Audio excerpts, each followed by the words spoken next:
Baik pendengar, masih di kajian keislaman tanya jawab kali ini tentang manfaat berbuat baik, dan kita sudah mendapatkan satu respon juga yang masuk melalui WA dari Ibu Wahyuni yang ada di Polan Harjo. Ketika kita melihat masyarakat diminta untuk berbuat baik, tapi justru para petinggi ini memberikan contoh yang tidak baik, seperti halnya kasus tangkap tangan yang dialami oleh Menteri Sosial Juliari Batubara oleh Komisi Pemberantasan Korupsi. Pak Ustadz, bagaimana kita merespon itu? Apa yang bisa kita ambil, pelajaran yang bisa kita ambil dari kasus yang baru saja dialami oleh Menteri Sosial terkait dengan dugaan korupsi bantuan sosial untuk penanganan COVID? Mungkin bisa menjadi pelajaran bagi kita bagaimana memetik hikmah dari itu semuanya. Mungkin bisa diberikan pencerahan Pak Ustadz. Terima kasih. Ini ada Ibu Sri Wahyuni ya, yang sudah mengirimkan WA. Mungkin Pak Hendri bisa memberikan sedikit komentar. Petinggi-petinggi kita itu kemudian tidak mampu memberi contoh dan teladan yang baik, maka kemudian sikap kita jangan melihat di sana, jangan melihat petinggi tidak mampu memberi contoh.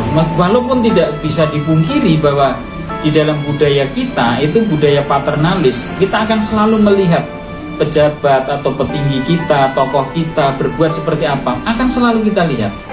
Maka di dalam falsafah negara kita kan, semakin tinggi pohon itu maka akan semakin banyak tiupan angin, semakin. Kemudian semakin tinggi itu orang akan semakin mengamati. Itu di sana.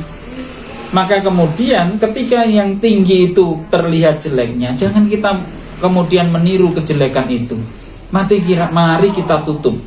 Karena sesungguhnya menurut satu teori yang dikemukakan oleh John Maxwell, sebenarnya itu ada teori begini: semakin tinggi tingkat kepemimpinan, maka sesungguhnya akan semakin tinggi pula efektifnya untuk berbuat kebaikan. Tapi sebaliknya, ketika kepemimpinan yang tinggi itu tidak mampu memberikan contoh kebaikan, maka tidak efektif.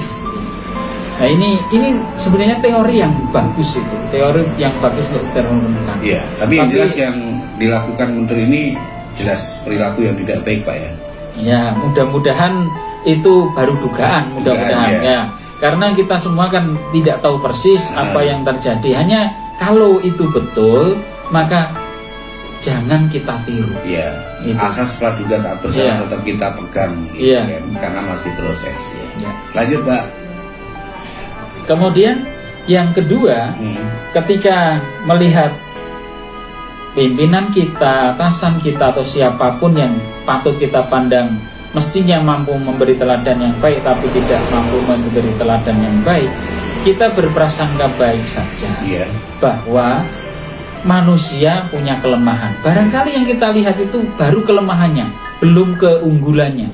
Karena sesungguhnya setiap manusia itu memiliki kelemahan dan memiliki keunggulan, memiliki hal yang baik dan memiliki hal-hal yang buruk, semuanya.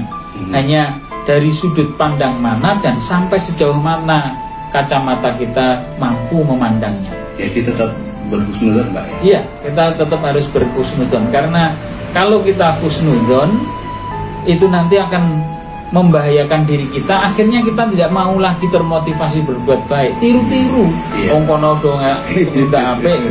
Nah, kalau sudah tiru-tiru itu, maka perintah agama ibtika binafsik, mulailah dari dirimu, akan menjadi kacau balau. Ada perintah lagi, ketika kamu melihat satu kemungkaran, 1000 kemungkaran, jangan kamu menjadi orang yang ke 1001. Artinya jangan nambah-nambah lah. Sudah biarkan itu berjalan sesuai proses hukum. Kita jangan nambah-nambah persoalan, jangan kemudian berperilaku yang tidak baik. Mari kita berperilaku yang baik, gitu Mas. Iya.